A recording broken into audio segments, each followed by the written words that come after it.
Hello and welcome to another episode of Retrospective Gaming. In this episode I will be covering The Elder Scrolls IV Oblivion. Now, as a huge fan of the Elder Scrolls series, I want to cover as many of the games as possible, if not all of them. Now, I'm going to let you guys know right from the beginning that I have mixed feelings about this game. On the one hand, there's a lot of things that I like that they did in Oblivion, and on the other hand, there's quite a few things that, in my opinion, I did not like and what made the game less fun for me. But stay around and let me explain my reasons why. Now on to The Elder Scrolls IV Oblivion. The story starts off with you being locked in a cell. Now as you are waiting, you run into the Emperor Uriel Septim VII, as his escape route is right through your cell. Now the reason why he is escaping is because the Mythic Dawn Cult has been assassinating the heirs to his throne, and he lets you escape with them.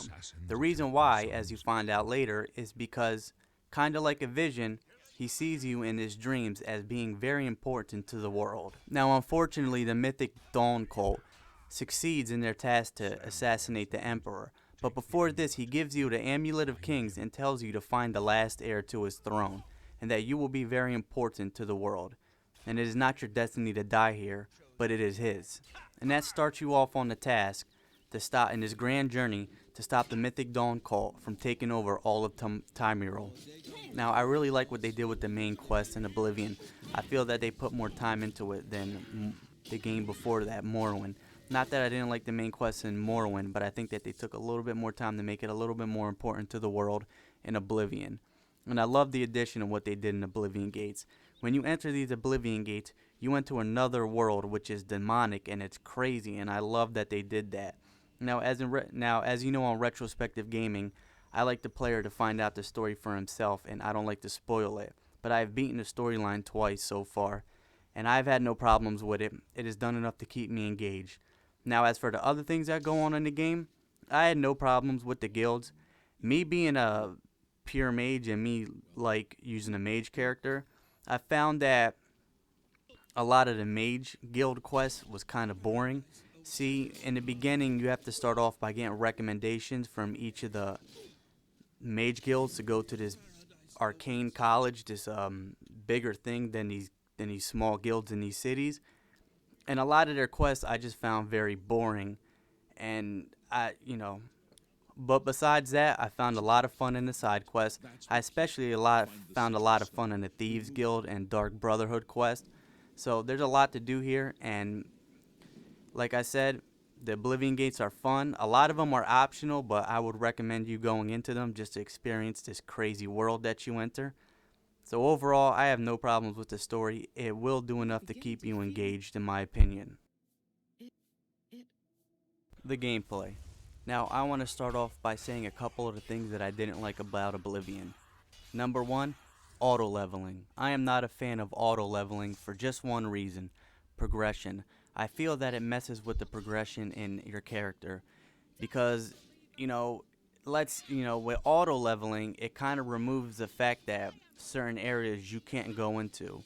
Now, I like games where there is certain areas that you may go in the beginning or at any time of the game, and you get your ass handed to you because the enemies in that area are such a higher level than you have no business being in there. It's kind of like exploration. Some places you go, some places you shouldn't go, but not for long, because when you get your character higher, that means that you can go into that area that you couldn't before, and you're the one that's kicking ass instead of being the prey. Oblivion loses that for me because, like I said, every enemy is the same level you are, no matter what. Now, I heard opposite arguments of people that like auto leveling, and I can understand where they're coming from, because if every enemy levels up with you, then it always has some type of challenge, even though I find the game a little too easy. Let's say that wolf that in any other game that doesn't have auto leveling, it might be level 3, and once you're level 15, you can kick its ass easily.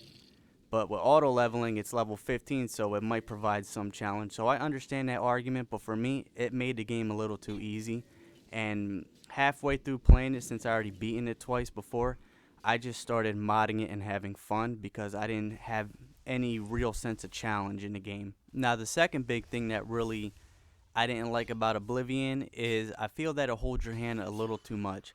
I mean, it kind of ruins the exploration of actually you having to find stuff. I mean, most of the quests, it just lays out where you have to go from the beginning.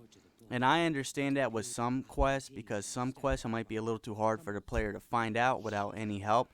But even in quests that you know you should know where to go, or with a teeny little bit of investigation or thinking, you know where to go, and it just tells you where to go. You know, it just ruins the exploration factor for me. And the fact that some of the places are available for fast travel from the beginning of the game. Now, me personally, I didn't like that because I like exploring and I like discovering everything first before I can fast travel them. Those are the major things that I didn't like about the game. But the gameplay overall is really good. The combat in Oblivion, it really is less clunky than Morrowind, even though I kind of like the fact in Morrowind that if you didn't have a high skill level in, for example, Blade, then you could barely hit anything, like you had a 10% chance of hitting something. But I can understand why people like the combat in Oblivion compared to Morrowind, because it is a lot less clunky. You know, no more of you hitting things 100 times and maybe hitting it twice if you're lucky. So I do understand that. And what I like about Oblivion is it's a lot easier to be a pure mage than it was in Morrowind, because Morrowind, it was a pain in the ass. And Oblivion, it kind of made that a little bit easier for people that like to play mages to be a mage. It has a lot of great spells. I love the spell system in the game. And the combat that you can block, and of course it's going to be a lot more fluent and a lot less clunky than Morrowind was. So what I also love about the gameplay in the game is the little things, like the fact that they added an arena. It might be small to some people, but for me, it adds a little bit more realism to the world, and it's just a lot fun. So little touches like that, I like what they did in Oblivion. Even though there's some things that I don't like about the gameplay, overall, I feel that the gameplay has improved a lot. Even though it's kind of like that thing, it takes a couple steps backwards and a couple steps forward. Especially in the combat phase, it took a lot of steps forward. But in some things, it just took a couple of steps back. But overall, if you're just a beginner to RPGs, or you didn't like Morrowind, then like I said, I think that you'll find Oblivion very fun in its gameplay, because it is fun. I have no complaints when it comes to the sound in Oblivion. Everything is top notch.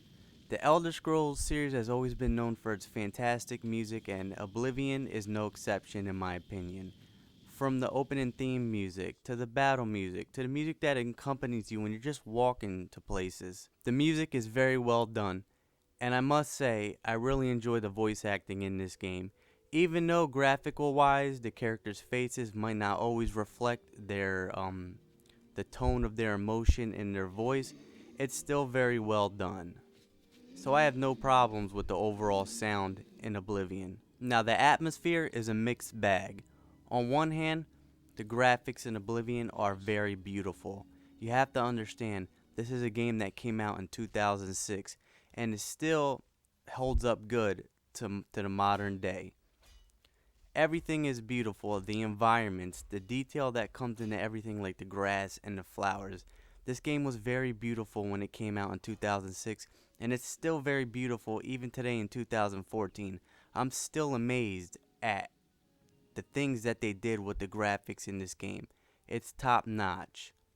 But on the other hand, I feel the game comes off as sort of bland to me. I don't know why, and even 10 years later, even though I've beaten this game twice and I'm on my third playthrough, I just don't understand why I feel that some of the environments are bland. I like some of the cities, but I get the feeling that it's just I've seen it before. Even though back in 2006, I just think that they could have done a lot more with the environments and the cities in Oblivion. I think they try to come off at being too medievalish and trying to go for that familiar structure. I don't know, maybe that's just me looking into it too much, but even though the graphics are beautiful and I was very much drawn into this game and I had a lot of fun, that's still something that just irked me and I just couldn't get that out of my mind. I don't know why, but that is my opinion. But for a lot of people that may be watching this, I think that you'll love the atmosphere and sound just fine. It's just for me, there's just something that kind of bugs me about it, and I don't know, it's something that always plagued me throughout my playthroughs of the game. But overall, it didn't turn me away from the game, just annoyed me a bit. Now, even though I have mixed feelings when it comes to Oblivion, I would still recommend this game to a lot of people, especially people that are beginner to RPGs and want to find something easy to get into, or people that maybe didn't like Morrowind because of its flaws and they want to get into something else. I definitely recommend this to you guys. Even though I didn't like a couple of things about the game is still very well made. The graphics are very beautiful and they still hold up to today's standards in my opinion. And of course, the soundtrack, like in all Elder Scrolls game in my opinion, is awesome. I've never had a problem with that. And overall, it's very well done. Even though if the game engine might be older and there is problems with pop-up issues and stuttering issues, even if you're, for my example, have a PC that can run way past the required recommendations, it still might give you problems. But overall, I recommend Oblivion even though I have mixed feelings on it. Thanks for watching another episode of Retrospective Gaming. And if you like the content and haven't subscribed, why not consider subscribing to follow up on what I'm doing? And as always, have a great day.